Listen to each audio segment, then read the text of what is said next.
नमस्कार दोस्तों, यदि आप अकाउंटेंट बनना चाहते हैं या अकाउंटिंग की जॉब कर रहे हैं, दोनों के लिए ही आज का वीडियो इम्पोर्टेंट होने वाला है। एक अकाउंटेंट को जीएसटी, टीडीएस, अकाउंटिंग और टेली इन सभी का नॉलेज होना बहुत ज़रूरी होता है और इन सभी टॉपिक को आज एक ही वीडियो में हम कवर करेंगे। जिनको अकाउंटिंग का बिल्कुल भी नॉलेज नहीं है, वो भी आज का वीडियो देखकर अकाउंटिंग सीख सकते हैं। सबसे पहले हम ये समझते हैं कि अकाउंटिंग क्या होती है। देखिए किसी भी बिजनेस में बहुत सारे ट्रांजेक्शन होते हैं। उन सभी ट्रांजेक्शन्स को, फाइनेंशियल ट्रांजेक्शन्स को रिकॉर्ड करने की जो प्रोसेस होती है वो आपकी अकाउंटिंग कहलाती है। उसको रिकॉर्ड कैसे किया जाता है वो भी हम आगे चलकर सीखेंगे। जब पूरी अकाउंटिंग हमारी किस पे टिकी हुई है? ट्रांजेक्शन्स पर। तो उन ट्रांजेक्शन्स के नेचर को पहचानना हमारे लिए बहुत ज़रूरी होता है, क्योंकि जब तक हम नेचर को पहचानेंगे नहीं तब तक हम उसको रिकॉर्ड कैसे करेंगे, ठीक है? यहाँ पर जो ट्रांजेक्शन्स होते हैं 4 तरह के हो सकते हैं। पहला होता है आपकी असेट्स। असेट्स मतलब जो हमारी जैसे कि हमारा कैश बैलेंस है, वो हमारी असेट्स है। हमारा कंपनी का पैसा बैंक में रखा हुआ है, बैंक में एफडी हमने करवाई है, वो हमारी असेट्स है। हमने कोई मशीनरी खरीदी है, वो हमारी असेट्स है। यदि हमने माल बेचा है तो उनसे हमको पैसा लेना अभी बाकी है, पैसा हमारे पास पूरा नहीं आया, तो वो डेटर्स है, वो क्या है? हमारी असेट्स। हमारे पास स्टॉक पड़ा हुआ है, वो क्या है? हमारी असेट्स है। सेकेंड जो ट्रांजेक्शन्स होते हैं लाइबिलिटी। लाइबिलिटी मतलब जिनको कि हमको पेमेंट करना होता है, जो हमारी जवाबदारी है कि हमको पेमेंट करना है। जैसे जिनसे हमने माल खरीदा उनको हमको पेमेंट करना है। हमारे यहाँ हमारे यहाँ एम्प्लॉय ने काम किया है तो उसको सैलरी देना हमारी क्या है? लाइबिलिटी है। हम कुछ एक्सपेंसेस करते हैं तो उसका पेमेंट करना हमारी लाइबिलिटी है। बिजनेस में जो कैपिटल आती है, आप सोचते हैं कि कैपिटल तो क्या होती है? कैपिटल तो हम खुद लगाते हैं, लेकिन आप लगा रहे हैं अगर आप बिजनेस में वो पैसा लेकर आ रहे हैं, उस पैसे से बिजनेस स्टार्ट कर रहे हैं, तो वो कैपिटल भी आपकी लाइबिलिटी होती है। क्यों? क्योंकि वो बिजनेस के लिए तो लाइबिलिटी है ना। हमको पूरी तरह से किसके पॉइंट ऑफ व्यू से सोचना है? बिजनेस के। तो जो कैपिटल हम लेकर आते हैं, जिससे बिजनेस स्टार्ट करते हैं, वो कैपिटल भी एक बिजनेस के लिए क्या हो जाती है? लाइबिलिटी। आपने कोई बैंक लोन लिया है, वो भी हमको पे करना है। तो जो लाइबिलिटीज होती है वो उनको पे करनी होती, तो वो होती है हमारी लाइबिलिटी। थर्ड नंबर पे आती है इनकम और एक्सपेंसेस। इनकम का मतलब जहां जहां से भी आपको इनकम हो रही है, जैसे हमने सेल्स की तो हमको पैसा आएगा, तो वो हमारी इनकम है। हमने कमीशन आता है किसी चीज के लिए, हमको कमीशन मिलता है बिजनेस में, तो वो कमीशन भी हमारी इनकम हो जाएगी। यदि हमने प्रॉपर्टी रेंट पे दी हुई है तो जो रेंट आएगा वो भी आपकी इनकम हो जाएगी।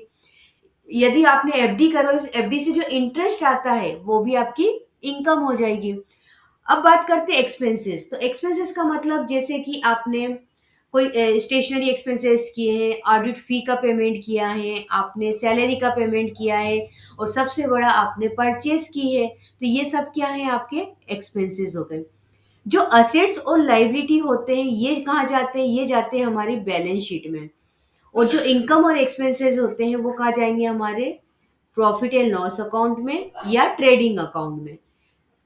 प्रॉफिट एंड लॉस व्यू में भी हो सकते हैं और ट्रेडिंग अकाउंट में भी हो सकते हैं, ठीक है?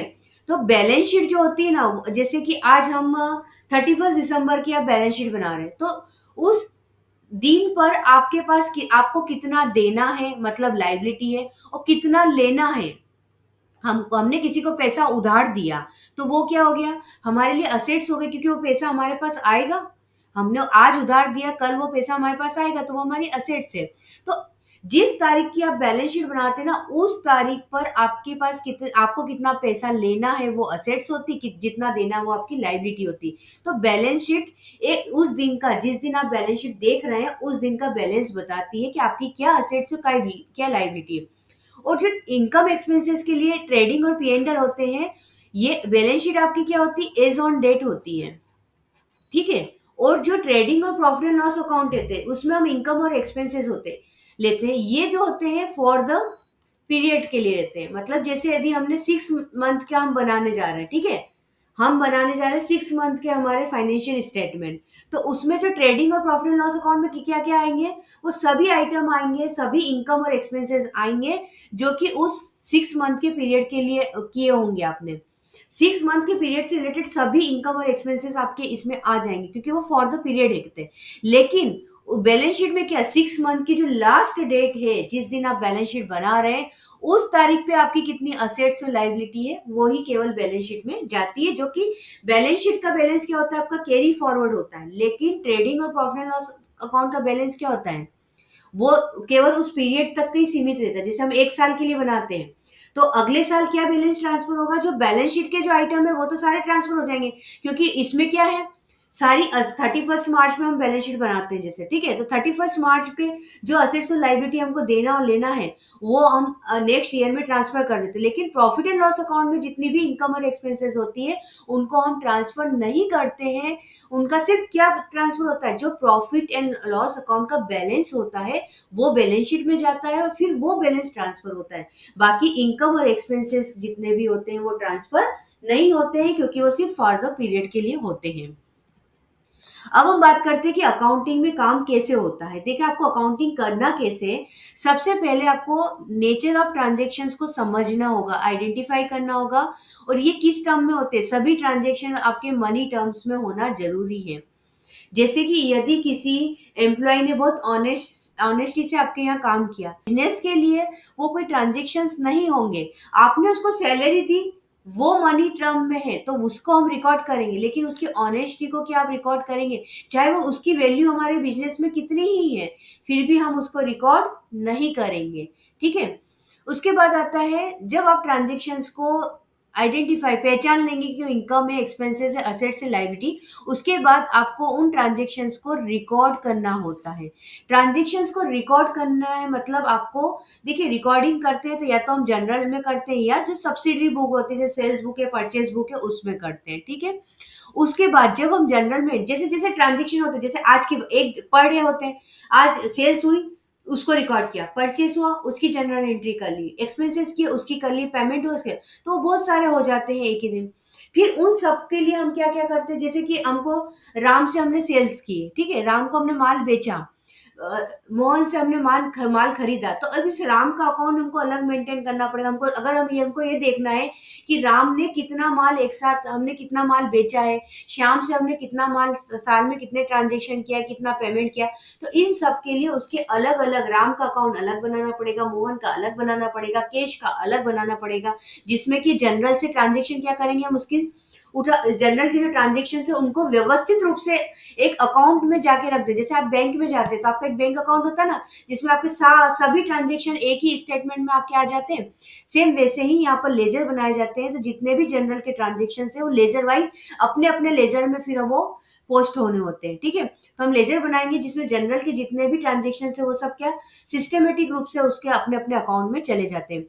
लेजर के बाद देखिए, अब लेजर भी क्या है, इतने बड़े बड़े अकाउंट है। अब इतने बड़े बड़े अकाउंट में हमको तो क्या होता है, जो मेन रहता है, हमको बैलेंस देखना होता है कि नहीं, हमको देखना है कि राम का कितना बैलेंस है, श्याम का कितना बैलेंस है, केश का कितना बैलेंस है। तो वो कैसे देखेंगे, कोई इतना बड़े बड़े लेजर देखने तो नहीं बैठेंगे।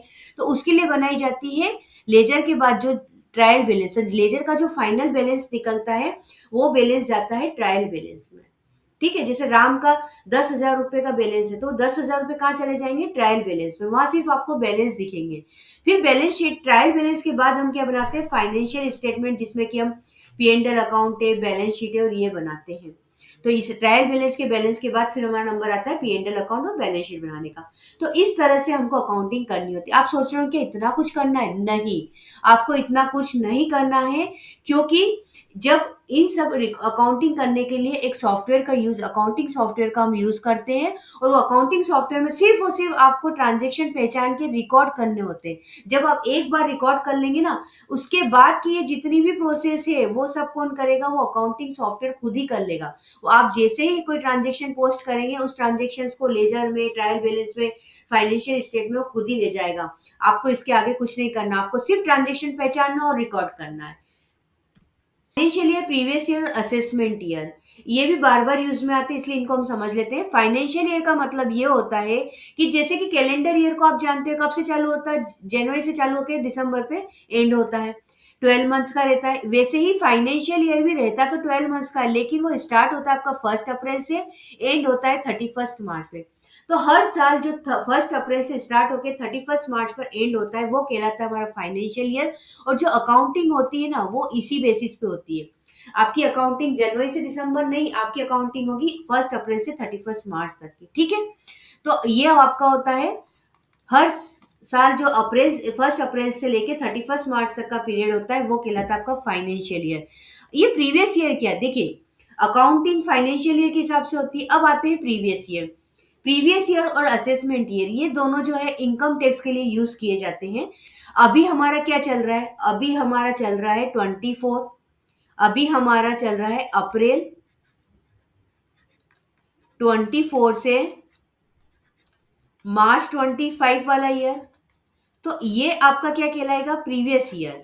प्रीवियस ईयर मतलब कि इस साल की जितनी भी आप अकाउंटिंग करेंगे, इस साल की जितनी भी इनकम होगी, वो सब इनकम के लिए आपका ये साल जो है वो प्रीवियस ईयर कहलाएगा। और इस साल की जो इनकम होगी उस इनकम पर आप नेक्स्ट ईयर आपका असेसमेंट होगा, ठीक है। नेक्स्ट ईयर इस इनकम का हम असेसमेंट करेंगे कि इस साल टोटल फाइनल कितनी इनकम हुई, कितना टैक्स उस पे बनता है। तो जब हम रिटर्न फाइल करते हैं उसको बोलेंगे हम असेसमेंट। तो अब वो जो असेसमेंट होता है वो कब होता है, वो नेक्स्ट ईयर होता है, ठीक है। तो वो नेक्स्ट ईयर जो कहलाता है वो होता है आपका असेसमेंट ईयर। मतलब प्रीवियस ईयर जिस साल की हमारी अर्निंग है उसके जस्ट बाद वाला जो साल होता है वो कहलाता है असेसमेंट ईयर। तो यहाँ पर 24-25 क्या है आपका प्रीवियस ईयर। तो नेक्स्ट ईयर मतलब 25-26 क्या हो जाएगा आपका असेसमेंट ईयर।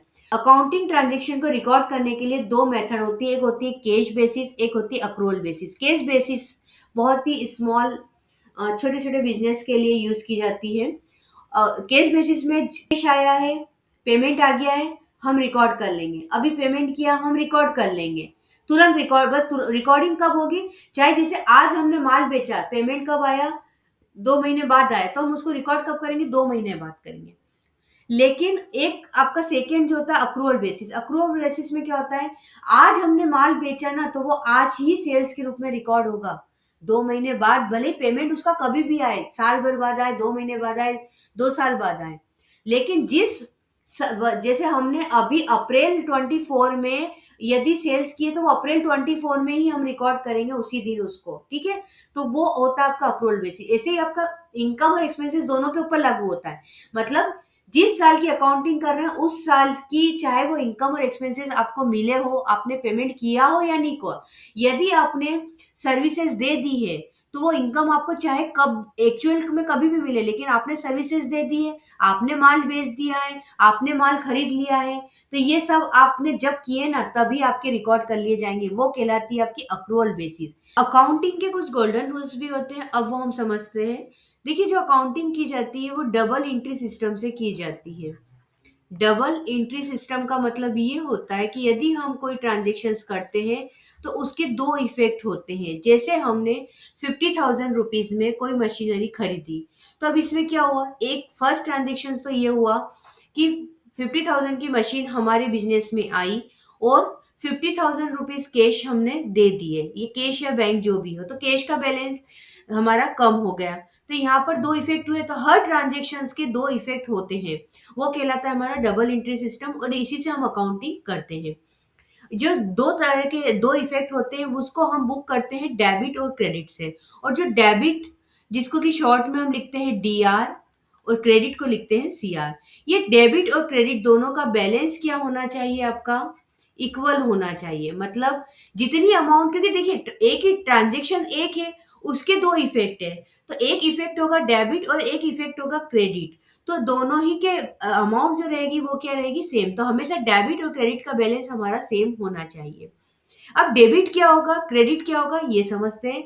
तो जब डेबिट जो होता है वो होते हैं हमारे एक्सपेंसेस, जितने भी एक्सपेंसेस है। जिस फर्स्ट एक्सपेंसेस, तो सबसे बड़ा एक्सपेंसेस क्या होता है, purchase.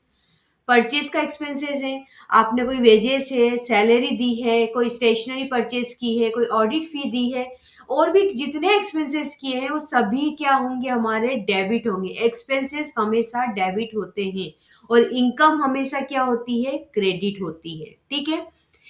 Expenses debit, income credit. अब उसके बाद आता है नंबर, हम आ लेते हैं असेट्स को। देखिए असेट्स का बैलेंस क्या होता है, डेबिट बैलेंस होता है। तो असेट्स यदि बढ़ती है, मतलब यदि हमने बिजनेस में हमारी असेट्स आई है तो वो क्या होगी, डेबिट होगी। जैसे अभी हमने मशीनरी खरीदी, तो मशीनरी क्या है, हमारी असेट्स है, तो वो क्या होगी, वो असेट्स आपकी डेबिट होगी। लेकिन एक बात ध्यान रखिएगा कि जब असेट्स खरीदते हैं हम, जब बिजनेस में आती है तब उसको कर रहे हैं डेबिट, तो जब वही असेट्स यदि हम बेच देंगे, किसी भी वजह से वो कम हो जाती है, तो असेट्स को क्या करना पड़ेगा, क्रेडिट करना पड़ेगा, उसका उल्टा करना पड़ेगा हमको। तो असेट्स अगर आपकी कम हो जाती है तो वो आपको क्रेडिट करनी पड़ेगी।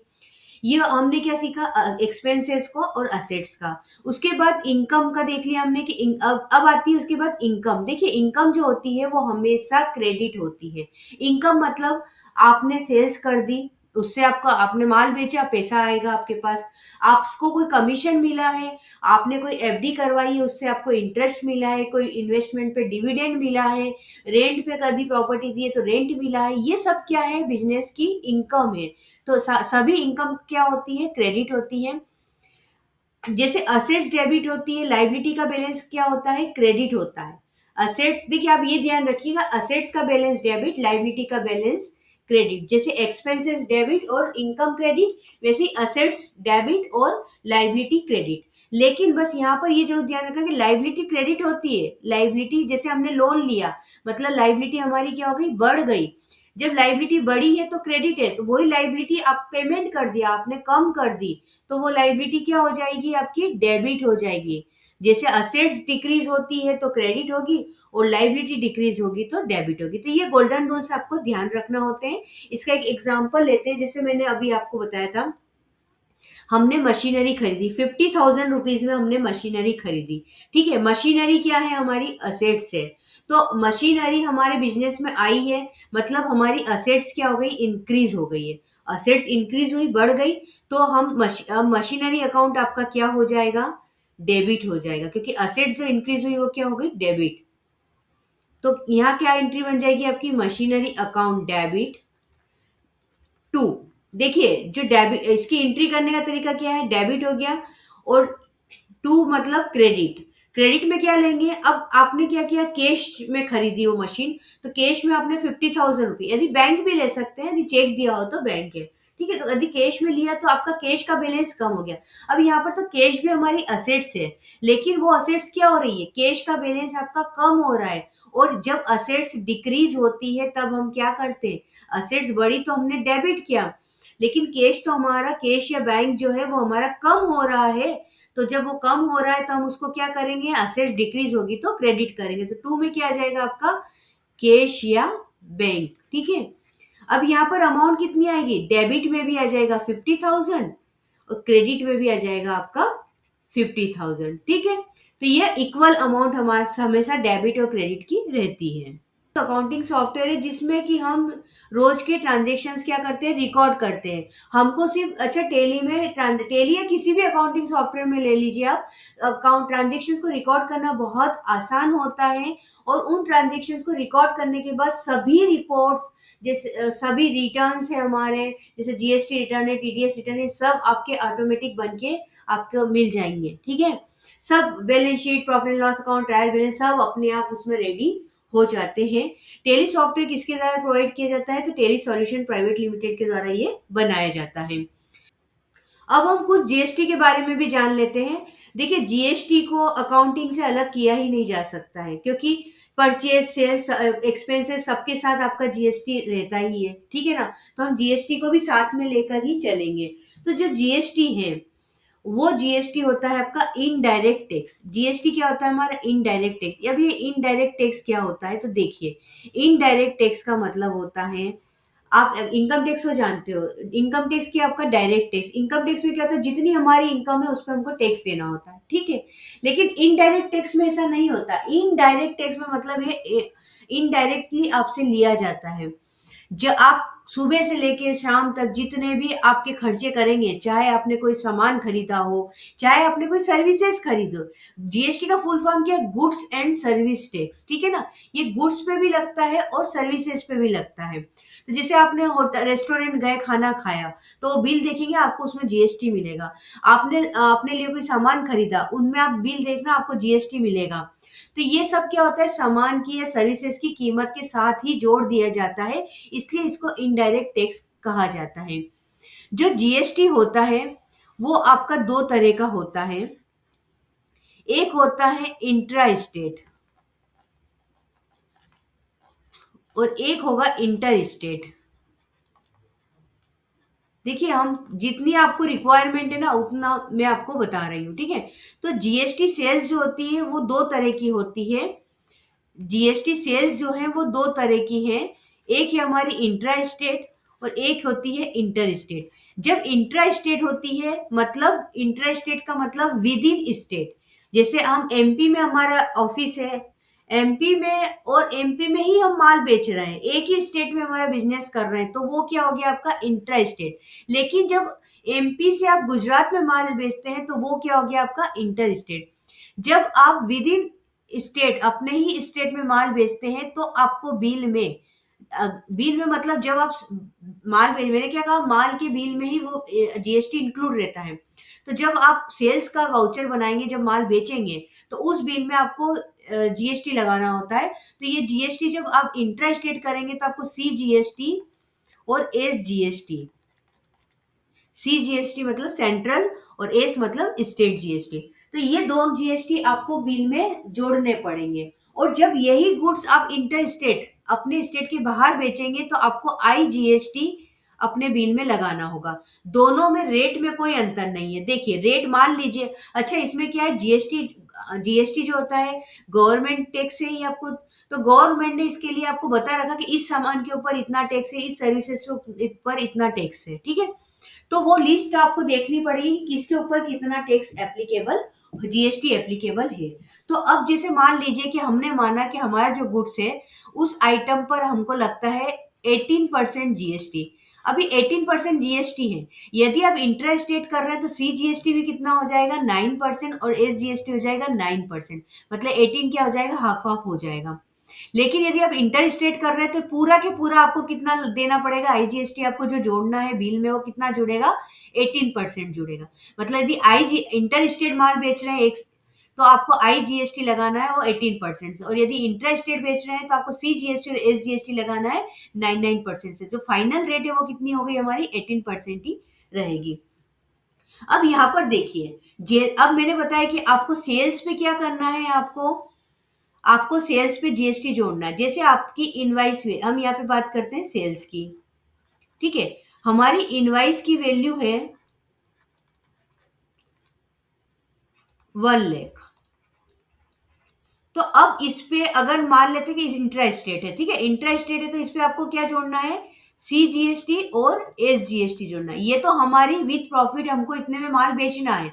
तो हमको गवर्नमेंट ने बोला कि आप जितने में माल बेच रहे हो उसमें आपको जीएसटी भी, गवर्नमेंट के लिए आपको टैक्स भी आपको जोड़ना है। तो अब उस पर 99% सी जीएसटी एस जीएसटी हमने माना 99%, तो 9,000 सी जीएसटी और 9,000 एस जीएसटी, टोटल 1,18,000। तो कस्टमर से क्या करेगा, कस्टमर से हम 1,18,000 लेंगे। 1,18,000 लेके 1 लाख तो क्या अब करेंगे, हम हमारे बिजनेस में रखेंगे, ये हमारी इनकम है। और ये जो 18,000 है ये कहाँ जाएंगे टैक्स के, ये जाएंगे हमारे जीएसटी डिपार्टमेंट को। तो ये 18,000 हमको क्या करना है, गवर्नमेंट को देना है। गवर्नमेंट को देना है तो ये हमारी क्या हो जाएगी, लाइबिलिटी। क्योंकि हमारा काम है कि जो कस्टमर से जो पैसा आया है उस पैसे को हम क्या करेंगे, गवर्नमेंट को हमको देना होता है। तो वो कहलाती है हमारी लाइबिलिटी, ठीक। तो ये आपका जीएसटी का सिस्टम चलता है। पर जैसे आपने माल बेचा उसमें जीएसटी लगा, वैसे ही अगर यही माल आपने खरीदा है तो उसमें भी तो जीएसटी होगा। तो जब परचेज के केस में जीएसटी कैसे होगा, उसमें भी सेम होगा। उसमें मान लीजिए इनवाइस जो था वो था आपका 50,000 का, वो इनवाइस था आपका 15,000, तो अब उस पे भी यही रेट लगी होगी, सी जीएसटी और एस जीएसटी। तो उस पे अगर 9% से रेट लगी है, ठीक है, तो 9% से लगी तो यहाँ कितनी लगी हुई, 4,500, 4,500। और तो ये 59,000 आपको क्या करना पड़ा था, 59,000 आपने अपने अपने सप्लायर को पेमेंट किया होगा, ठीक है। तो अब जब आपने परचेज किया, जो ये जो जीएसटी और एस जीएसटी आप ऑलरेडी पे कर चुके हैं, आपने तो क्या करा, अपने सप्लायर को 59,000 का पेमेंट कर दिया। तो ये जो 59,000 में से 4,500, 4,500 हम ऑलरेडी जीएसटी दे चुके हैं। तो ये जो जीएसटी आप दे चुके हैं ये आपकी हो गई है असेट्स, क्योंकि आप ये ऑलरेडी इतना पेमेंट कर चुके हैं। तो ये क्या हो गई, आपकी असेट्स हो गई है। और ये क्या है आपकी लाइबिलिटी, क्योंकि इसका पेमेंट आपको करना है। तो गवर्नमेंट ने आपको ये फैसिलिटी दी है कि जो परचेस या एक्सपेंसेस आपने किए हैं उसके ऊपर आप जीएसटी जो लगता है उसकी आप क्या ले सकते हैं, इनपुट टैक्स क्रेडिट ले सकते हो। मतलब ये जो 18,000 हमको देने हैं उसमें से 9,000 हम क्या कर सकते हैं, माइनस करके जो बचा हुआ है वो ही हम पेमेंट करेंगे। ठीक है, उसमें से 9,000 माइनस करके ही हम बचा हुआ जीएसटी पे करेंगे। इसलिए ये क्या हो गई आपकी, परचेज पे जो जीएसटी वो हमारी असेट्स हो गई और सेल्स पे जो जीएसटी है वो हमारी लाइबिलिटी हो गई। और इन दोनों को जब हम नेट ऑफ करेंगे उसके बाद जो बचेगा वो पेमेंट हमको देना होगा। बस इतना जानना आपके लिए जरूरी है। अब हम आते हैं टेली के ऊपर। तो देखिए टेली में सबसे पहले हमको क्या करना है, टेली में सबसे पहले हमको ये सीखना होगा कि हम टेली सॉफ्टवेयर को आप, टेली सॉफ्टवेयर देखिए एजुकेशनल मोड जो रहता है उसका बिल्कुल फ्री रहता है। तो आप उसको इजीली डाउनलोड करके उसमें आप अपनी अकाउंटिंग की प्रैक्टिस कर सकते हैं। अब टेली सॉफ्टवेयर कैसे डाउनलोड करना है वो से हम सीख लेते हैं। सबसे पहले हमको टेली की साइट ओपन करना है, telisolutions.com। साइट ओपन करने के बाद आप यहाँ पर देखेंगे डाउनलोड का ऑप्शन आ जाएगा, इस पर क्लिक कर दें। फिर आपके सामने आ गया है टेली प्राइम रिलीज 5.0 डाउनलोड, यहाँ पर हम क्लिक करेंगे। अब आप डाउनलोड सेक्शन में जाकर उसका सेटअप फाइल जो है वो उसको आप ओपन कर लें, या आप यहीं से भी, यहाँ से देखिए डाउनलोड हो रही है, इसको हम यहीं से ओपन कर लेते हैं। ये सेटअप ओपन किया हमने, यस किया। अब उसके बाद यहाँ पर इंस्टॉल का ऑप्शन आ गया है, हम यहाँ इंस्टॉल पर क्लिक कर देंगे। ये देखिए अब यहाँ पर स्टार्ट टेली प्राइम, अब यहाँ से आप स्टार्ट कर सकते हैं या फिर आप चाहें तो आपके डेस्कटॉप पर भी आप देख सकेंगे। तो यहाँ पर आप देखेंगे ना तो आपको टेली, यहाँ पर टेली प्राइम आपको दिख जाएगा। तो देखिए ये टेली प्राइम आप यहाँ से भी ओपन कर सकते हैं। यहाँ पर हम एक्सेप्ट करेंगे। हमको अभी एजुकेशनल मोड में चलाना है तो हमें try it for free educational पर क्लिक कर देंगे। अब बस यहाँ से आप अपना काम स्टार्ट कर सकते हैं। सबसे पहला काम करना होता है, हमको कंपनी को क्रिएट करना होता है। जिस कंपनी में भी हमको काम करना है उसका वो कंपनी हमको क्रिएट करना होती है। आप जितनी चाहे उतनी कंपनी टेली में क्रिएट कर सकते हैं। यहाँ पर हम आते हैं, कंपनी ऑप्शन आपको दिखेगा, यहाँ पर क्लिक कर दें। उसके बाद यहाँ देखिए क्रिएट कंपनी आपको ऊपर ही ऊपर दिख जाएगा। अगर कंपनी क्रिएट है उसमें अल्टर करना है तो अल्टर कंपनी ऑप्शन है, सिलेक्ट कंपनी का ऑप्शन मिल जाएगा आपको, और शट कंपनी करना हो तो भी ऑप्शन है। चलिए हम क्रिएट कंपनी पर क्लिक करते हैं। सबसे पहले कंपनी नेम, हमको हमारी कंपनी का नेम देना होता है यहाँ पर। उसके बाद उसका एड्रेस देंगे हम, एड्रेस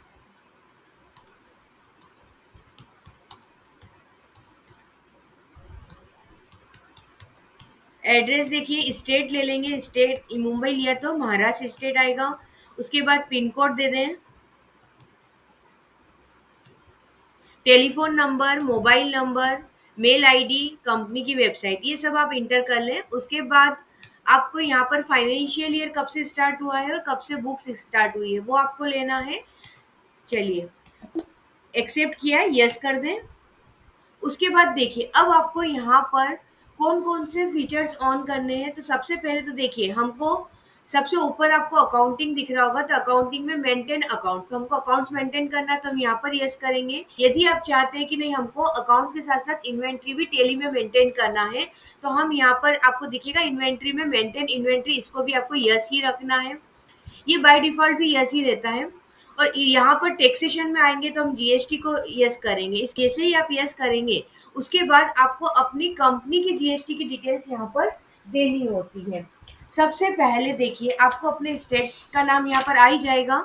उसके बाद रजिस्ट्रेशन टाइप, आप रेगुलर रिटर्न फाइल करते हैं, कंपोजिशन है वो यहाँ पर सिलेक्ट करना है। असेसी ऑफ अदर टेरिटरी है तो यस, नहीं तो नो करें। यहाँ पर आपको अपनी कंपनी का जीएसटी नंबर देना होता है।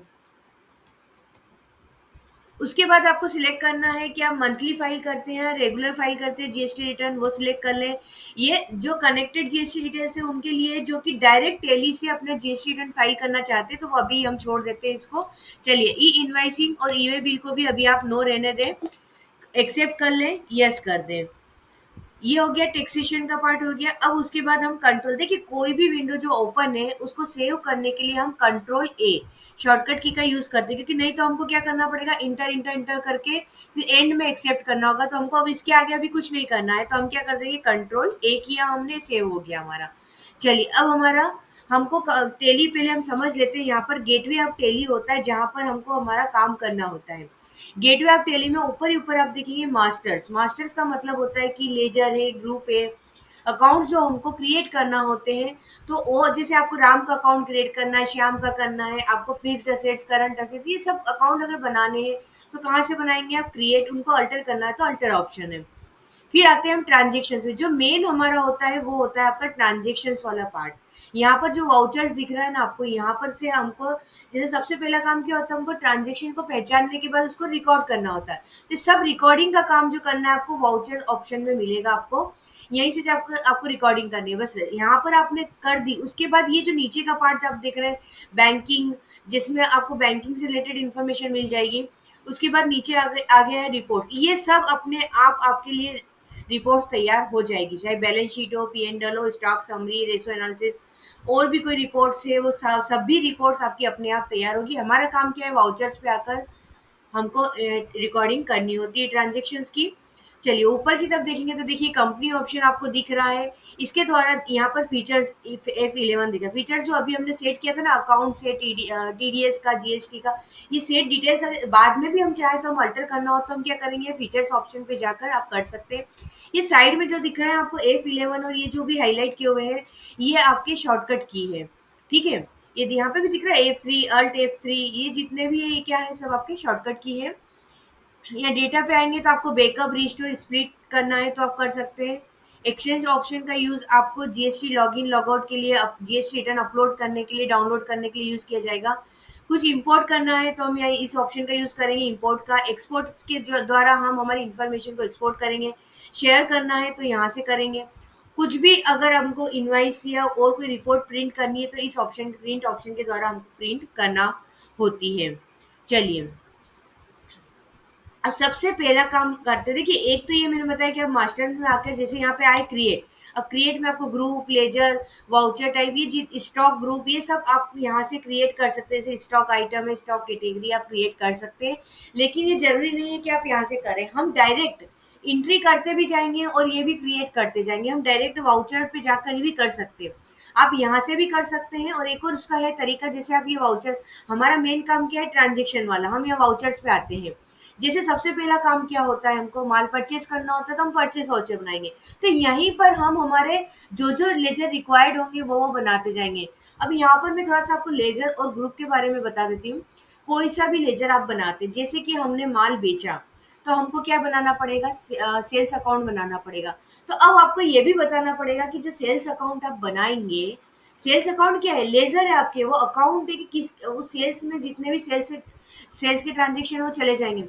लेकिन उसका भी तो एक ग्रुप होता है। जैसे सेल्स तो हो सकती है, जैसे सेल्स 18% जीएसटी, सेल्स 12% जीएसटी है, एग्जम्प्टेड सेल्स होगी, तो वो सब अलग अलग लेजर हम बना देंगे। लेकिन उन सबका मिला के भी तो एक ग्रुप होगा, सेल्स ग्रुप। तो वो कौन सा होता है, सेल्स ग्रुप। तो ये जो मिला के जो ग्रुप होता है वो भी हमको सिलेक्ट करना पड़ता है कि हमारा लेजर किस ग्रुप में आएगा।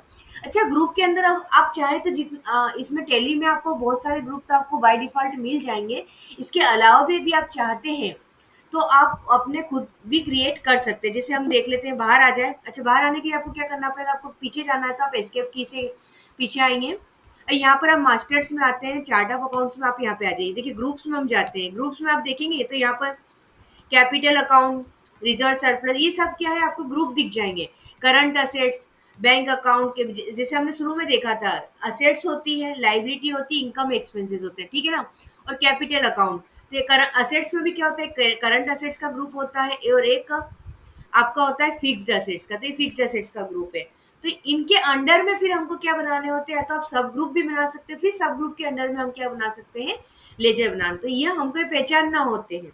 इसीलिए कहते हैं कि ट्रांजेक्शन को पहचानना होगा। अब जैसे कि बैंक अकाउंट है तो वो क्या है, हमारी करंट असेट्स है। करंट असेट्स क्यों हो गई, क्योंकि करंट असेट्स मतलब जिनको हम आसानी से कन्वर्ट कर सकते हैं कैश में, ठीक है।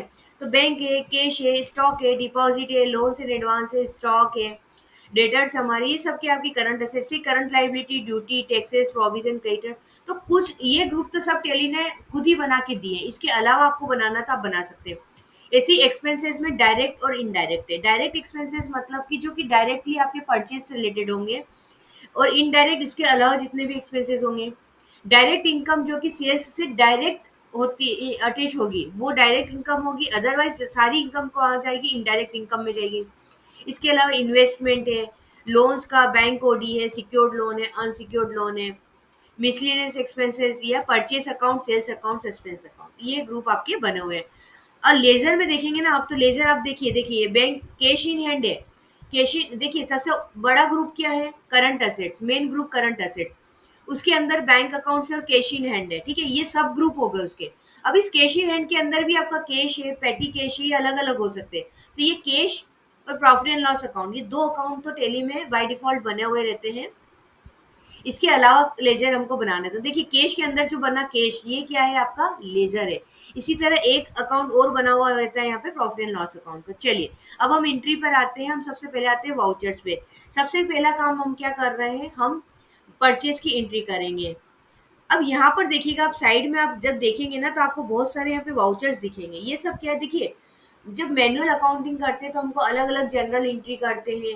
फिर उस आप एक अलग अलग मतलब माल परचेज किया तो उसकी जनरल एंट्री, सेल्स की तो उसकी जनरल एंट्री करेंगे, मशीनरी परचेज की तो उसकी एंट्री करेंगे, सब बैंक डिपॉजिट, बैंक रिसिप्ट की एंट्री आप एक साथ कर देते हैं ना।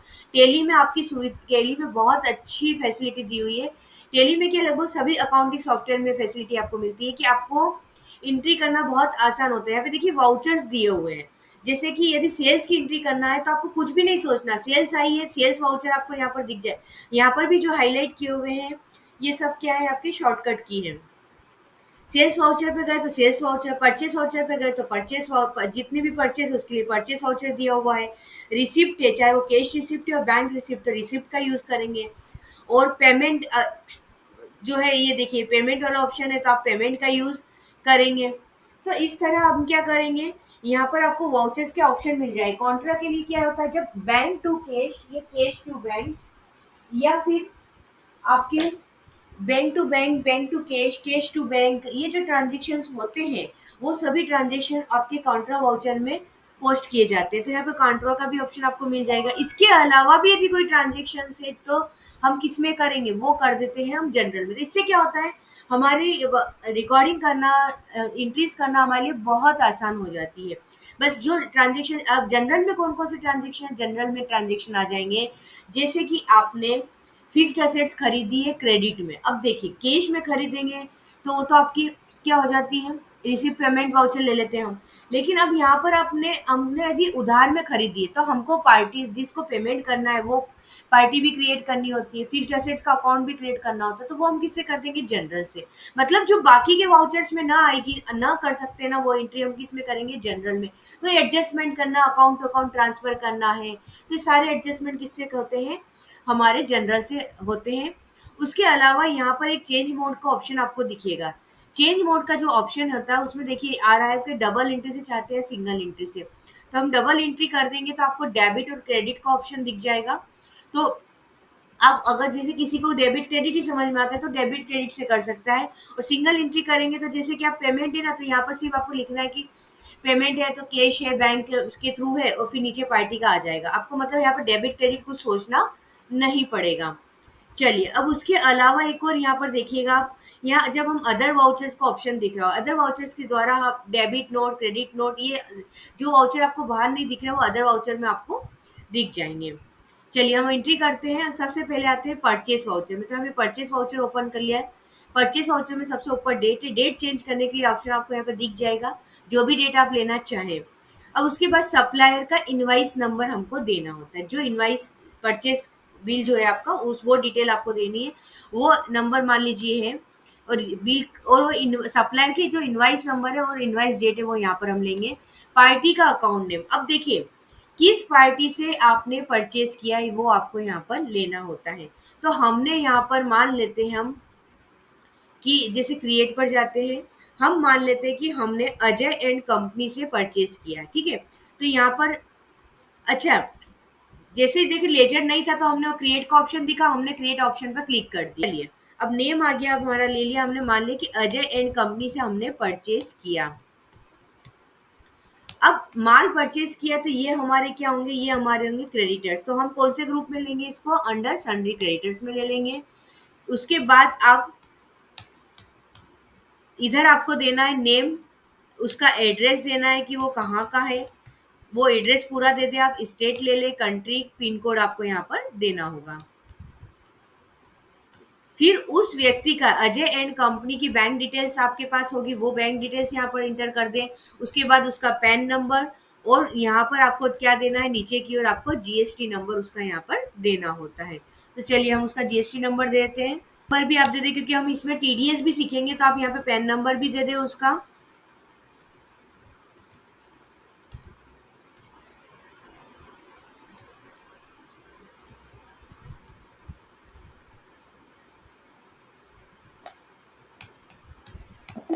एक्सेप्ट किया, यस कर दिया। फिर रिसिप्ट की डिटेल, जो रिसिप्ट की डिटेल्स आप देना चाहते हैं दे दे, कंट्रोल ए कर दिया। फिर हमने कंट्रोल ए कर दिया।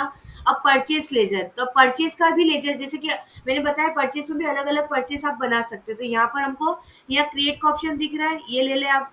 नहीं तो आप क्या करेंगे, अल्ट सी किया आपने, अल्ट सी करेंगे तो भी वो लेजर क्रिएट करने के लिए आपको ऑप्शन आ जाएगा। ठीक है, कहीं पे भी क्रिएट करना तो क्या करेंगे, शॉर्टकट की उसकी अल्ट सी।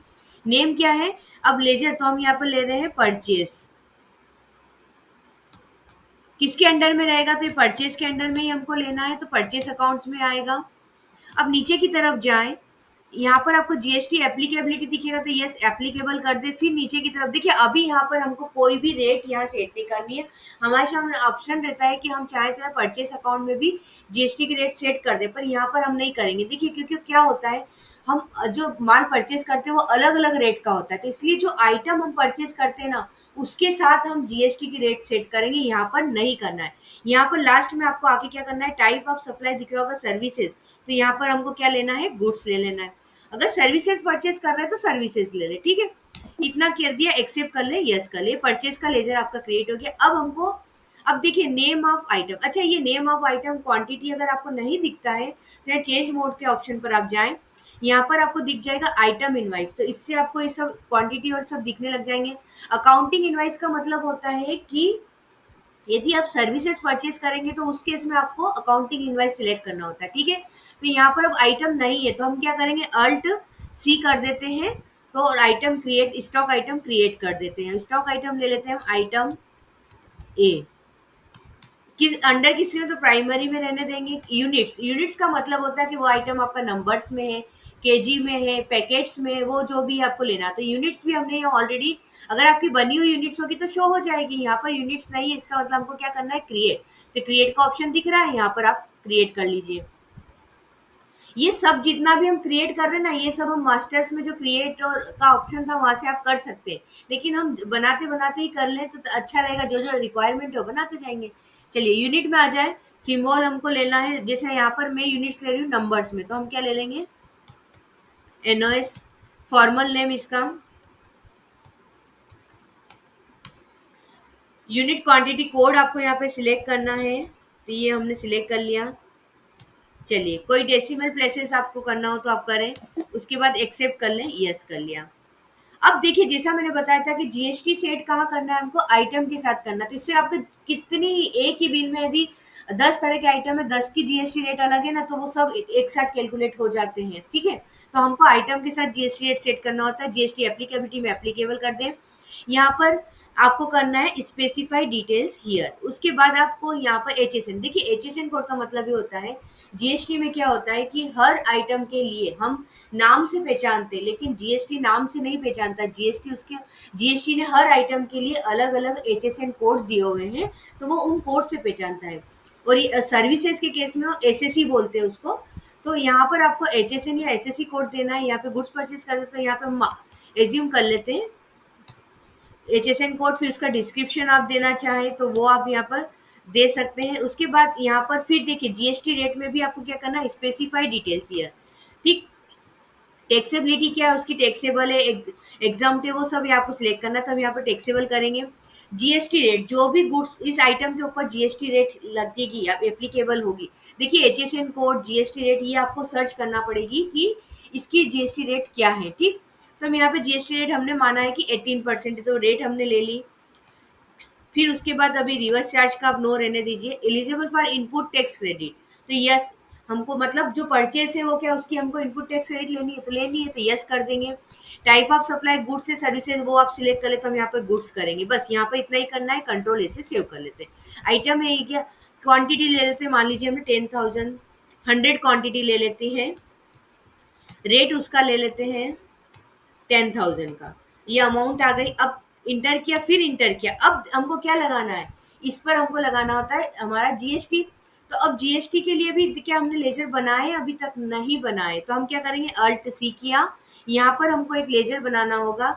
देखिए यहाँ पर मैं इंट्रा स्टेट मान के चल रही हूँ, तो अगर इंट्रा स्टेट सेल्स कर रहे हैं तो क्या, परचेस कर रहे हैं तो क्या होगा आपका सी जीएसटी और एस जीएसटी, और इंटर स्टेट मतलब दूसरे स्टेट से परचेस किए तो क्या आएगा, आई जीएसटी।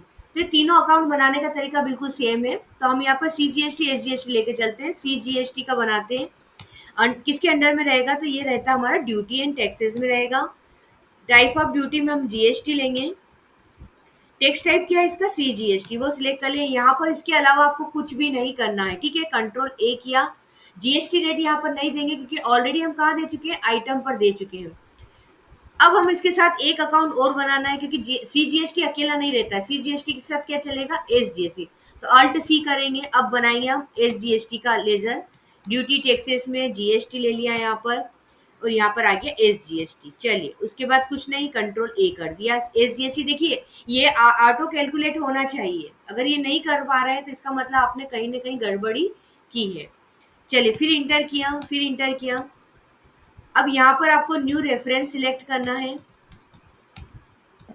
चलिए एक्सेप्ट किया है, यस कर दिया। यह हुआ हमारा परचेस। अब हम करते हैं सेल्स वाउचर की एंट्री कैसे करते हैं, तो यहीं पर आपको सेल्स का ऑप्शन दिख जाएगा, साइड में वाउचर की लिस्ट आपको दिख रही है ना, यहाँ पर सेल्स कर दे, नहीं तो F8 है इसका शॉर्टकट की। तो सेल्स पे आते हैं, तो सेल्स में देखिए सबसे पहले हमको पार्टी, अब यहाँ पर भी कोई पार्टी नहीं है हमारी, तो हम यहाँ पर पार्टी क्रिएट करते हैं, तो यहाँ पर अल्ट सी करेंगे। अब ठीक है, ये अब देखिए सेल्स के केस में क्या होगा, ये हमारे देनदार हो जाएंगे, तो सनी डेटर्स में हम इसको ले लेंगे। फिर उसके नीचे आप आ जाइए, और इधर आपको उसकी एड्रेस की डिटेल देनी है, पूरा एड्रेस दें, कंट्री दें, पिन कोड दे दें। उसके बाद यहाँ पर उसका पैन नंबर इंटर करके नीचे फिर क्या लेना है हमको, जीएसटी नंबर भी उसका देना होता है। चलिए एक्सेप्ट करेंगे, यस किया हमने, फिर कंट्रोल ए किया, फिर कंट्रोल ए किया। अब यहाँ पर आ गया आपका सेल्स लेजर। अभी सेल्स लेजर भी हमने नहीं बनाया है, तो हम क्या कर लें, अल्ट सी करें, या क्रिएट का ऑप्शन भी यूज कर सकते हैं आप। क्या नेम लेके हम सेल्स कर रहे हैं, देखिए सेल्स अलग अलग, आप अगर अलग करना चाहते हैं 18% 9% जो भी आप करना चाहें तो आप कर सकते हैं। चलिए सेल्स ले लिया हमने, किसके अंडर में रखेंगे, सेल्स अकाउंट्स में रखेंगे। टाइप ऑफ लेजर में आप अगर डिस्काउंट, इनवाइस, राउंडिंग वगैरह ये आप लेना चाहें तो ले, नहीं तो आप इसको छोड़ दें। चलिए अब नीचे की तरफ आएंगे, जीएसटी एप्लीकेबिलिटी में एप्लीकेबल करना है, सेम जैसे परचेस बनाए थे ना ऐसे बनाना है। अभी यहाँ पर जीएसटी रेट हमको सेट नहीं करना है, क्योंकि जीएसटी हम किसके साथ रखते हैं, हम आइटम के साथ रखते हैं, ठीक। टाइप ऑफ सप्लाई में जो भी हो वो लेना है, तो यहाँ पर हम क्या सप्लाई कर रहे हैं, गुड्स, तो हम यहाँ पे लेंगे गुड्स। चलिए कंट्रोल ए किया। अब हमको देना है आइटम ए, तो ये आइटम ए हमने ले लिया, मान लीजिए कि 10 क्वांटिटी का हमने सेल किया है, रेट लेते हैं हम 12,000 के रेट से, ये हो गया। अब इसके ऊपर भी क्या लगाना है हमको, सी जीएसटी एस जीएसटी, तो यहाँ पर हम क्या ले लेंगे, सी जीएसटी ऑलरेडी हमने बनाया हुआ है, वही लेजर यूज करेंगे, जो परचेज का है ना वही हम सेल्स के लिए। कुछ लोग क्या करते हैं कि इसके लिए अलग भी बनाते हैं, मतलब सी जीएसटी ऑन परचेज या सी जीएसटी इनपुट, और सेल्स के लिए बना रहे हैं तो वो क्या होता है आउटपुट, तो C GST output, C GST S GST output, I GST output वो भी बनाते हैं। तो हम यहाँ पर एक ही लेजर का यूज कर सकते हैं, आप अलग अलग का भी कर सकते हैं। बनाने का तरीका सेम है, बस उनका क्या करना है, आपको नाम अलग कर देना है, ठीक है। आप यहाँ पे सी जीएसटी इनपुट कर दे एक परचेज के केस में, और आउटपुट वाला लेजर क्या बना दे, सी जीएसटी आउटपुट के नाम से, ठीक। यहाँ पर एक और क्या आएगा, एस जीएसटी ले लिया हमने, इंटर इंटर किया, यहाँ पर भी नया बिल बना है, न्यू रेफरेंस आ गया, एक्सेप्ट किया, यस हो गया। ये हमने किया है परचेस और सेल्स की एंट्री। तो सीखेंगे परचेस रिटर्न की एंट्री टैली में कैसे करते हैं। तो इसके लिए आपको डेबिट नोट वाउचर का यूज करना होता है। तो डेबिट नोट के लिए हमको कहाँ जाना होगा, अदर वाउचर्स आप सिलेक्ट कर लें, या अदर वाउचर्स पे क्लिक करने करेंगे, यहाँ पर देखेंगे आप, दिखेगा आपको डेबिट नोट, इस पर क्लिक कर दें तो डेबिट नोट वाउचर ओपन हो गया है। अब डेबिट नोट वाउचर में हमको सबसे पहले तो आप जिस तारीख को हमको गुड्स रिटर्न किया है वो डेट हमको लेनी है। तो वो ले लेते हैं हम 1 मई 25, सॉरी 24। अब किस पार्टी को हमसे, कि जिस पार्टी से परचेज किया होगा उसी को हमने रिटर्न किया होगा। तो हमने अजय एंड कंपनी से परचेज किया था, वो पार्टी ले लेते हैं। डिस्पैच डिटेल दे दें, उसके नीचे आपको ओरिजिनल इनवाइस नंबर, ये ओरिजिनल इनवाइस कौन सा, जो सप्लायर का जो बिल आया था परचेज का सप्लायर की तरफ से, उसका आपको इनवाइस नंबर और डेट यहाँ पर देनी होती है। चलिए, उसके बाद कंट्रोल ए किया हमने। लेजर, अब लेजर यहाँ पर कौन सा आएगा, तो परचेज का लेजर लेना है। तो देखिए यहाँ पर आप चाहे तो परचेज रिटर्न का अलग लेजर यूज कर सकते हैं। अगर आप परचेज रिटर्न का लेजर यूज करते हैं तो परचेज रिटर्न किसके अंडर में बनाएंगे, वो बनाएंगे आप परचेज अकाउंट के अंडर में ही बनेगा वो। या फिर जिस जो परचेज आपने यूज किया था जब परचेज बुक करते टाइम, वही परचेज का लेजर। तो यहाँ पर मैं परचेज लेजर का ही यूज कर रही हूँ, आप चाहें तो परचेज रिटर्न का अलग बना लें। अब आइटम क्या था हमारा, आइटम ए था। हम मान लेते कि हमने 2 क्वांटिटी रिटर्न कर दी है। रेट जो परचेज का, देखिए डिटेल पूरी जो परचेज की थी ना, वो क्या कर रहे हैं, हम रिवर्स कर रहे हैं। जीएसटी की रेट, आइटम की रेट, सब कुछ आपका सेम रहेगा, ठीक है। अब यहाँ पर नीचे आएंगे हम, सीजीएसटी हमने ले लिया, फिर एसजीएसटी हमने लिया, इंटर किया। यहाँ पर प्रोवाइड जीएसटी में यस कर दें। यहाँ पर देखिए अभी यहाँ पर कोई भी रीजन यहाँ इसमें नहीं आ रहा परचेस रिटर्न का, तो हम किस में जाएंगे, अदर्स पे जाएंगे। अदर्स में देखिए जब हम परचेस रिटर्न करते हैं तो हम डेबिट नोट बनाते हैं, और जो हमारे सप्लायर है वो हमको क्रेडिट नोट देते हैं। जो तो सप्लायर का जो क्रेडिट नोट नंबर होता है वो नंबर आपको लिखना होता है, ठीक है। तो सप्लायर क्या इश्यू करेगा, क्रेडिट नोट नंबर, तो उस क्रेडिट नोट का नंबर, जो भी नंबर हो वो आप यहाँ ले लें, और उसकी डेट आपको यहाँ पर लेनी होती है। चलिए, अब उसके बाद इंटर करेंगे किसके अगेंस्ट में रिटर्न किया है। तो ये परचेज बिल जो था वो आ गया आपके सामने। जिस बिल के भी अगेंस्ट आप रिटर्न करें वो सिलेक्ट करके ये किया, एक्सेप्ट किया, यस कर दिया, ठीक। ये हो गया आपका डेबिट नोट। अब हम देखते हैं कि सेल्स रिटर्न की एंट्री कैसे करते हैं। तो देखिए परचेस रिटर्न के लिए हम डेबिट नोट यूज करते हैं, तो सेल्स रिटर्न के लिए क्या यूज करते हैं, क्रेडिट नोट यूज करते हैं। और ये क्रेडिट नोट हम किसको देते हैं, जो हमको गुड्स रिटर्न कर रहा है, मतलब हम हमारे कस्टमर को देते हैं। तो यहाँ पर हम अदर वाउचर्स पर जाएंगे, अदर वाउचर्स में हम क्रेडिट नोट सिलेक्ट करेंगे। क्रेडिट नोट वाउचर ओपन कर लिया, जिस तारीख को गुड्स रिटर्न आएगा वो डेट हम यहाँ पे ले लेते हैं। अब पार्टी कौन सी, जिसको किसको गुड्स सेल किया था हमने, मुकेश कुमार से, तो हम मुकेश कुमार से रिटर्न आया होगा। यहाँ पर आपको रिसिप्ट की डिटेल देनी है, यहाँ पर ओरिजिनल इनवाइस नंबर।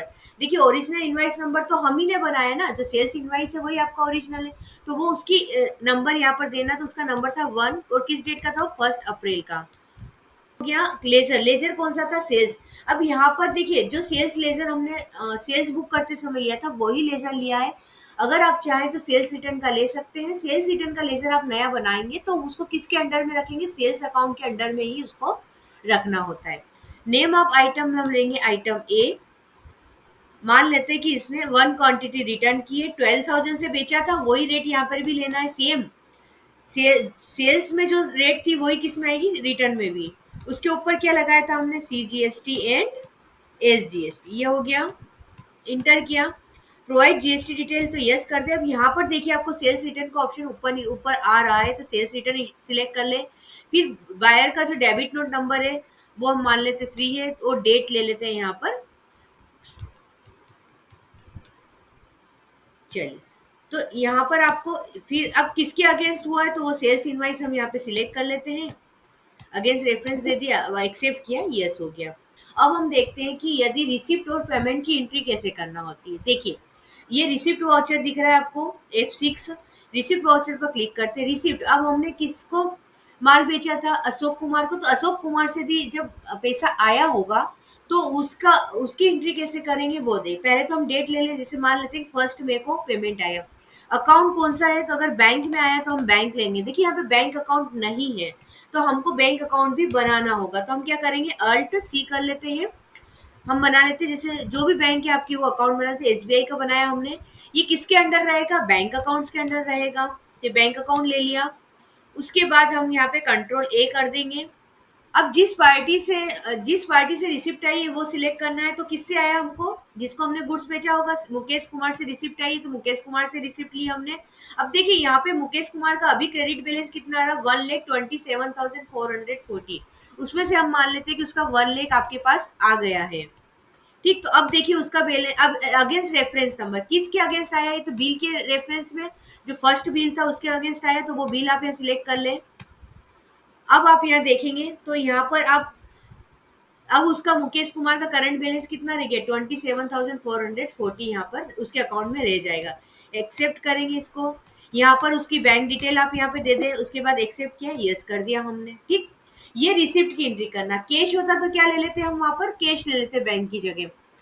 अब आते हैं हम पेमेंट के ऊपर। तो पेमेंट वाउचर ओपन करने के लिए पेमेंट का ऑप्शन दिख जाएगा। हमने हमारे सप्लायर को पेमेंट किया, तो पेमेंट की एंट्री कैसे करेंगे, सेम अकाउंट लेना है, किससे पेमेंट कर रहा है, बैंक से कर, कैश से पेमेंट किया, बैंक से। यदि बैंक से किया तो हम बैंक सिलेक्ट कर लेंगे। अब उसमें आपने किसको पेमेंट किया, पार्टी सिलेक्ट करेंगे। तो हमने लिए अजय एंड कंपनी, ले लेते हैं कि अब देखिए अजय एंड कंपनी का बैलेंस इतना, उसमें से आपने जितना पेमेंट किया, मान लेते हैं कि हमने 25,000 का पेमेंट किया। तो देखिए 25,000 का बैलेंस है, 11,56,400 में से कम हो जाए। किसके अगेंस्ट किया वो सिलेक्ट कर ले, बिल। इंटर किया, यहाँ पर चेक की डिटेल आ जाएगी, फिर इंटर करके एक्सेप्ट किया, यस हो गया। तो इस तरह से हमने क्या करी, रिसिप्ट और पेमेंट की एंट्री भी हमारी हो गई है। अब हम देखेंगे जनरल वाउचर। जनरल वाउचर का यूज कब करना होता है, जबकि हमने जो ट्रांजेक्शन है वो ना तो सेल्स है, ना परचेस है, ना रिसिप्ट है, ना पेमेंट है। ठीक है, तो अब ऐसी स्थिति में हमको क्या करना पड़ता है, जनरल वाउचर से एंट्री करना होती है। अब जनरल वाउचर ओपन करने के लिए साइड में दिख रहा है आपको जनरल का ऑप्शन, यहाँ पे क्लिक कर देंगे, जनरल वाउचर आ गया। बी वाई बाई का मतलब होता है डेबिट, सी और टू टी और टू का मतलब होगा क्रेडिट। ठीक, अब यहाँ पर आपको, अब हम एक एग्जांपल लेते हैं कि हमने 50,000 की रमेश से कोई मशीनरी खरीदी। ठीक है, अब यहाँ पर देखिए रमेश से खरीदी हमने, उसको अभी तक पेमेंट नहीं किया, तो मतलब रिसिप्ट पेमेंट नहीं हुआ हमारा, तो रिसिप्ट पेमेंट वाउचर का यूज नहीं कर सकते हैं। अब यहाँ पर डेबिट क्या करेंगे, डेबिट करते हैं हम जो आपकी, देखिए मशीनरी क्या है आपकी, मशीनरी है आपकी फिक्स्ड असेट्स। ठीक है ना, मशीनरी फिक्स्ड असेट्स की है, तो मशीनरी आपकी क्या हो जाएगी, डेबिट, क्योंकि मशीनरी बिजनेस में आई है और जब असेट्स इंक्रीज होती है तो हम क्या करते हैं, डेबिट। तो हम यहाँ पे लेंगे मशीनरी। मशीनरी का अकाउंट हमने नहीं बनाया, अल्ट सी करते हैं, मशीनरी का अकाउंट आप बना लीजिए। किस में रहेगा ये, तो ये हमारी फिक्स्ड असेट्स में रहेगा। उसके बाद कंट्रोल ए हमने कर दिया है। ठीक, तो मशीनरी कितने की थी, 20,000 की, 20,000 ले लिया।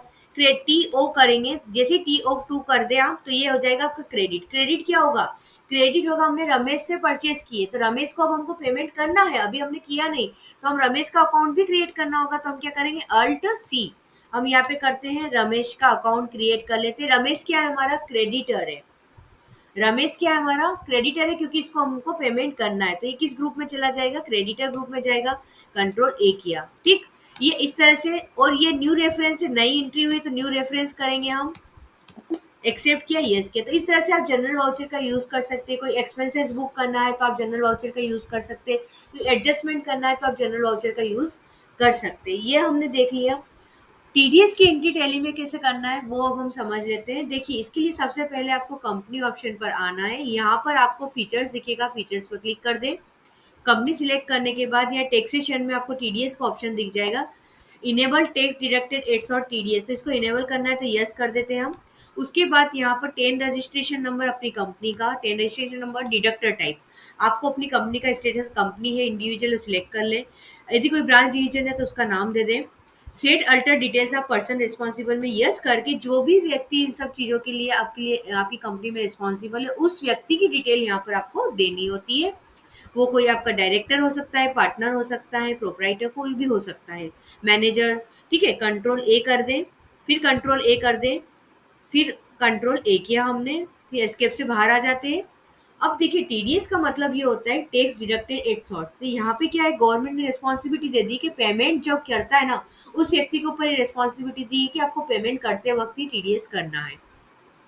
फॉर एग्जाम्पल जैसे कि हम एक चार्टर्ड अकाउंटेंट की सर्विसेज लेते हैं, तो हमको उनका पेमेंट करना होता है, तो चार्टर्ड अकाउंटेंट की सर्विसेज पर होती है कि सब सब सर्विसेज पे टीडीएस एप्लीकेबल नहीं होता। कुछ सर्विसेज है जो कि आपको गवर्नमेंट ने पूरी लिस्ट इशू की हुई है, उसमें बताया हुआ है कि इन इन सर्विसेज के ऊपर आपको टीडीएस डिडक्ट करना है, और टीडीएस डिडक्ट करके किस रेट से करना है, किस सेक्शन में करना है, वो भी सब बताया हुआ है। तो आपकी रिस्पॉन्सिबिलिटी क्या हो जाती है, टीडीएस डिडक्ट करके गवर्नमेंट अकाउंट में आपको जमा करवाना होता है, ठीक है।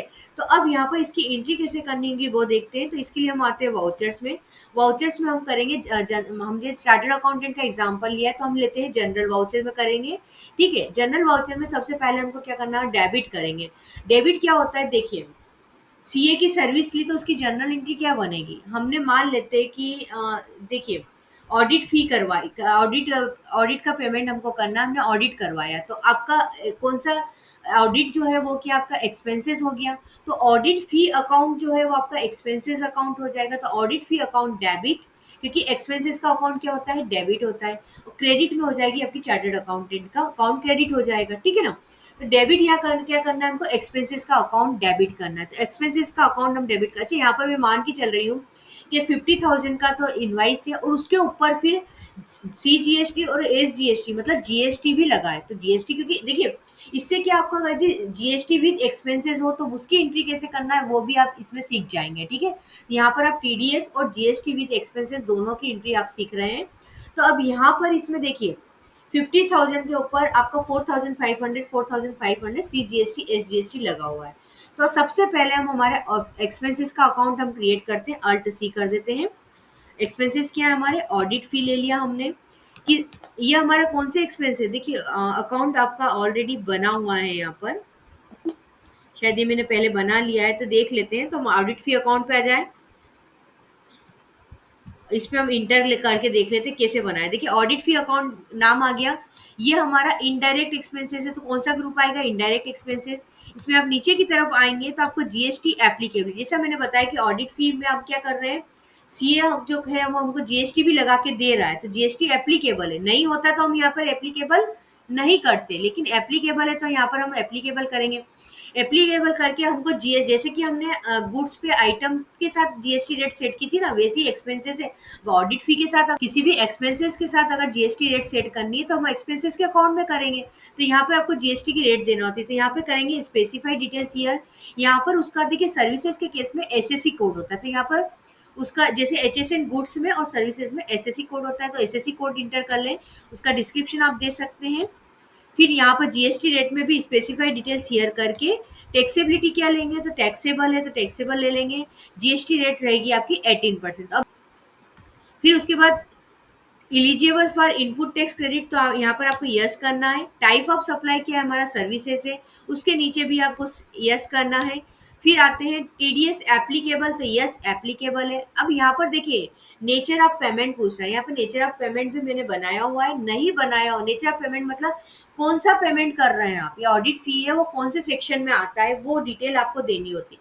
तो ये जो क्रिएट का ऑप्शन दिख रहा है ना, इस अभी तो मैंने बनाया हुआ इसलिए यहाँ पर आपको दिख रहा है, नहीं तो आप इस क्या करेंगे, इस क्रिएट के ऑप्शन से जाकर आपको क्रिएट करना होगा, ठीक है। तो यहाँ पर अभी कैसे क्रिएट किया हो देखिए, तो यहाँ पर आपको नेम क्या ले लिया हमने, टीडीएस ऑन प्रोफेशनल सर्विसेज, और उसके बाद सेक्शन ले ली, उसकी पेमेंट कोड ले लिया, उसके बाद रेट लेनी, किस रेट से टीडीएस होगा, जैसे यहाँ पर 10% एप्लीकेबल है तो मैंने 10% ले लिया।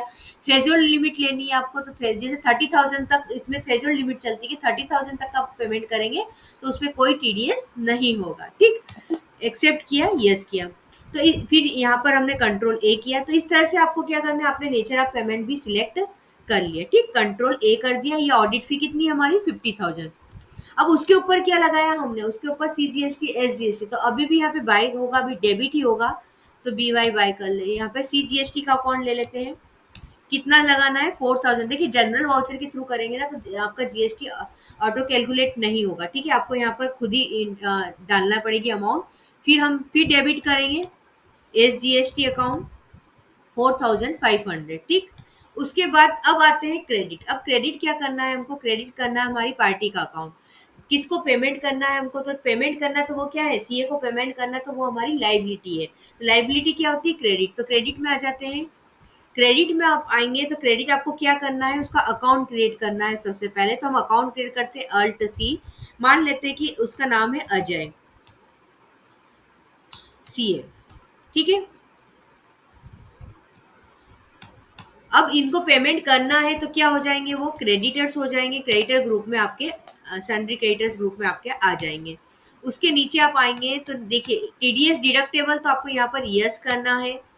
उसके बाद डिडक्टिव मतलब जो आपके चार्टर्ड अकाउंटेंट है उनका स्टेटस आपको यहाँ पर सिलेक्ट करना होगा। फिर डिडक्ट टीडीएस आपको सेम एक ही वाउचर में टीडीएस डिडक्ट करना, तो यस हमको इसी में डिडक्ट करना है, ठीक है। नेम ले लिया, एड्रेस ले लें आप। नीचे अब आपको यहाँ पर उसका पेन नंबर और साथ यहाँ पर आपको उसका जीएसटी नंबर देना होता है। चलिए हम यहाँ पर पेन नंबर देते हैं।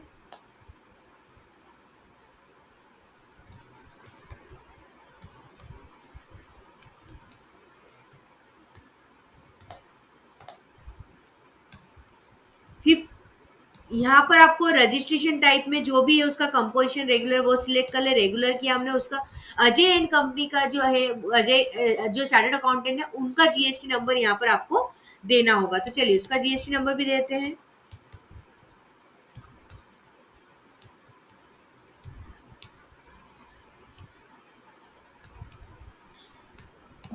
एक्सेप्ट कर लें, यस कर लिया, ठीक है। तो यहाँ पे अब देखिए उसने खुद ने ही कैलकुलेट कर लिया है, उसने खुद ने ही आपका 54,000 ले लिया है। अब जबकि आपका देखिए with GST total amount debit कितनी है, 59,000, और क्रेडिट में उसने 54,000 लिया है।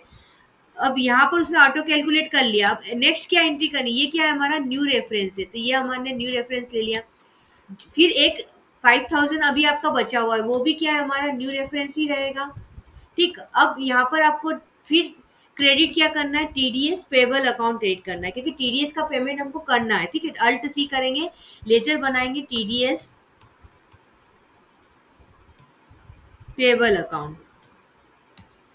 ये किस में जाएगा, हमारा ड्यूटी एंड टैक्सेस, क्योंकि गवर्नमेंट को हमको पे करना होगा, ठीक है। जितना भी टीडीएस डिडक्ट करेंगे हम किसको देंगे, गवर्नमेंट को पे कर देंगे, ठीक। टाइप ऑफ ड्यूटी क्या लेंगे, टीडीएस लेंगे। उसके बाद यहाँ पर नेचर ऑफ पेमेंट में देखिए आप चाहें तो TDS and professional service select कर सकते हैं, और नहीं भी करेंगे तो कोई प्रॉब्लम नहीं है, क्योंकि ऐसा है कि देखिए एनी रखेंगे ना तो 10 तरह के भी टीडीएस होंगे ना, तो सबकी एंट्री के लिए एक ही अकाउंट यूज होगा। आपको अगर नहीं TDS payable on professional services अलग अलग करना हो तो फिर आप यहाँ पर नेचर सिलेक्ट कर सकते हो। तो हम एक ही लेजर रखेंगे, कंट्रोल एक किया हमने, देखिए 5,000 आपका टीडीएस की एंट्री आपकी हो गई है। अब इसी एक ही एंट्री में आपने एक्सपेंसेस विद जीएसटी भी सीख लिए, और टीडीएस की एंट्री भी आपने सीख ली है। इंटर किया, एक्सेप्ट किया, यस किया।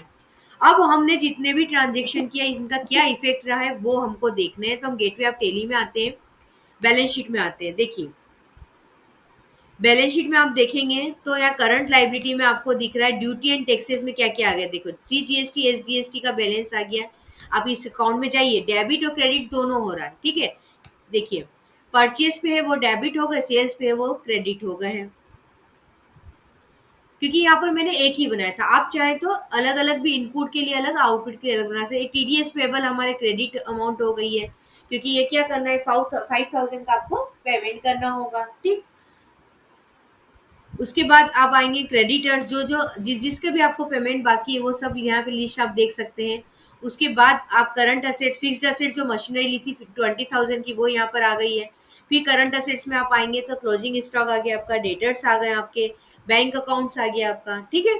तो इस तरह से आप के सब सभी बैलेंस यहाँ पर शो होने लगे। प्रॉफिट एंड लॉस अकाउंट में आते हैं तो प्रॉफिट एंड लॉस अकाउंट में देखिए अभी तक हमने परचेस किया था, परचेस ग्रॉस प्रॉफिट आज की तारीख में 18,000 का, सेल्स अकाउंट हो गया आपका, क्लोजिंग स्टॉक, और ये नेट लॉस में अभी हम चल रहे हैं, ठीक। ये इनडायरेक्ट एक्सपेंसेस जो सीए की सर्विसेज थी, ऑडिट फी वो आ गई। चलिए इसके अलावा मुझे आपको ये बताना है, बैंक रिकंसिलेशन स्टेटमेंट पर आप आते हैं तो बैंकिंग में जाएं। बैंकिंग में जाने आपको देखिए बैंक रिकंसिलेशन बहुत जरूरी होता है, और ये तो कभी कभी तो आपको डेली भी किया करना होता है, कभी मंथली, जैसा भी आपकी कंपनी में होता हो वो आपको करना होता है। बैंक रिकंसिलेशन कैसे किया जाता है, देखिए इसका मतलब समझ लीजिए। बैंक रिकंसिलेशन का मतलब होता है कि आपकी बुक्स में, अब जैसे यहाँ पर आप देखिए, अब यहाँ जाते हैं गेटवे ऑफ टेली में डिस्प्ले मोर रिपोर्ट्स में जाइए।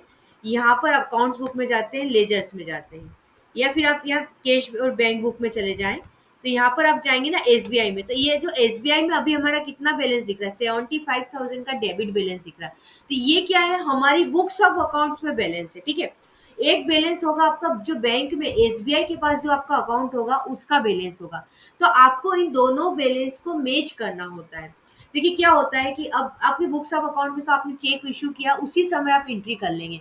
वो चेक मान लीजिए कि 1 महीने बाद कस्टमर ने आपका, जो आपके सप्लायर, उन्होंने वो चेक कब लगाया बैंक में, उन्होंने 1 महीने बाद लगाया। तो आपकी बुक्स में एंट्री तो आज ही हो गई, लेकिन बैंक की जो आपकी बैंक स्टेटमेंट होगा उसमें वो एंट्री कब आएगी, 1 महीने के बाद आएगी। तो इस तरह से आपका क्या होता है, मिसमैच हो जाता है। तो आपको ये रेगुलर बेसिस पे आपको इसको अपडेट रखना होता है कि हाँ, इसके बीच में डिफरेंस की क्या वजह है, ठीक है। तो हम क्या कहाँ पे आते हैं, गेटवे ऑफ टेली में आप बैंकिंग पर आ जाएं। बैंकिंग में आपको आना होगा, बैंक रिकन्सिलेशन पे आ जाए। इसमें अकाउंट सिलेक्ट कर लिया। अब यहाँ पर देखिए, हमने एक रिसिप्ट एक पेमेंट है, तो आपको दोनों की बैंक डेट, आपको कुछ नहीं करना है, टेली में सब अपने आप हो जाएगा। यहाँ पर आपको दिख रहा है बैंक डेट का कॉलम, यहाँ पर सिर्फ आपको ये देख लिख बताना है, टेली की डेट तो उसने ले ली कि आपने जो रिसिप्ट थी उसकी फर्स्ट में ली, लेकिन बैंक में वो चेक कब लगा। आपके पास ये रिसिप्ट आई, आपने चेक आया, आपने एंट्री कर ली, लेकिन ये बैंक में आपका, आपकी बैंक स्टेटमेंट में क्या डेट दिखा रहा है वो आपको लेना होगा। मान लो कि सेम है तो आप सेम ले लेते हैं, जैसे फर्स्ट मे को ही है तो फर्स्ट मे का तो फर्स्ट में आपने ले लिया। अब ये जो हमने पेमेंट किया था चेक को अजय एंड कंपनी को, पर अजय एंड कंपनी ने क्या किया कि ये चेक जो है उन्होंने फर्स्ट मे को न लगा के 1 जून को लगा दिया, ठीक है। तो अब देखिए दोनों का बैलेंस में डिफरेंस आ जाएगा। आपका बैंक बैलेंस क्या हो जाए, अब एक इस वजह से आप देखिए यहाँ पे बैलेंस एज पर कंपनी बुक्स ऑफ अकाउंट्स का बैलेंस क्या अपना 75,000 आ गया, जो हमने अभी देखा था। लेकिन amount balance as per bank आ गया 1 लाख, क्योंकि क्यों हुआ, ये जो 25,000 का था चेक वो कब लगा, 1 मंथ बाद लगा। तो यहाँ पर आपको सिर्फ क्या करना है, बैंक डेट, आपको बैंक स्टेटमेंट लेके बैठना है और जितने भी ट्रांजेक्शन है उन सब की बैंक डेट आपको देते जाना है, ठीक है। तो आपको जिस तारीख को भी आप एंट्री करते जाएंगे ना, तो अब ये देखिए 1 जून में चली गई, तो अब यहाँ पर बैलेंस एज पर बैंक, आपका बैंक अकाउंट का बैलेंस 1 लाख हो रहा होगा और हमारी बुक्स में 75,000। तो इस तरह का बैंक रिकन्सिलेशन आपको तैयार रखना है। कोई भी आपको पूछा जाए कि हाँ दोनों के बीच में क्या डिफरेंस है, तो आपको तुरंत आप बता दें कि इनके बीच में ये इस वजह से डिफरेंस आता है। तो बैंक रिकन्सिलेशन स्टेटमेंट को आपको बिल्कुल अपडेट रखना होता है। आज की वीडियो से यदि आपने कुछ भी सीखा हो तो इसको लाइक और शेयर करना ना भूलें, और अभी तक चैनल सब्सक्राइब नहीं किया तो प्लीज़ चैनल को सब्सक्राइब कर दीजिए। Thank you.